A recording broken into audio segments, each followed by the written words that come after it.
Hello mga ambisyoso, good morning. So, mga ka-ambisyoso na ami parcel. Nakapangalan na sa kuwang asawa. So, usually pag nana siya mga tawagan ng mga parcel, hindi ko nagpanghilabot.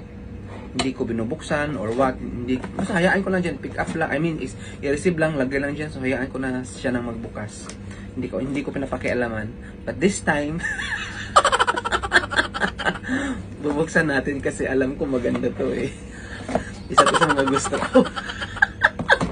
So, naka-sealed to talaga to ha. Naka-sealed to talaga yan. Oh, it's from Amazon. So, naka-sealed to talaga yan. Oh, ayan, oh, hindi pa siya na-cut.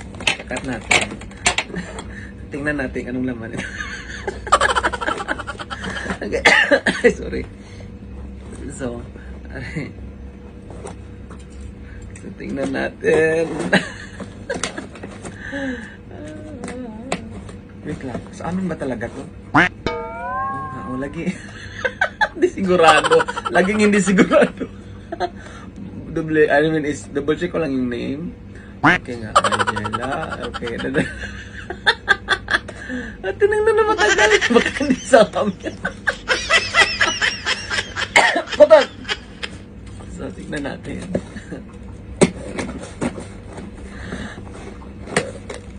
Tapos pagbukas na hindi pala sa amin na nagkamali pa. Ay, akala ko ano.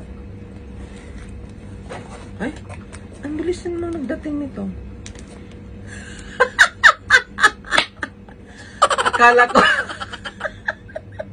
Akala ko yung inaabangan ko na, boy.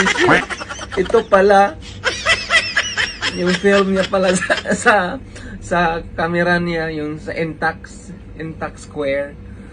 Asar.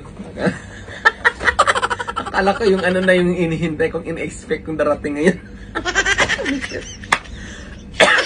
Ay, bye-bye. Ano ko na, na-scam ako. May isa pang darating eh.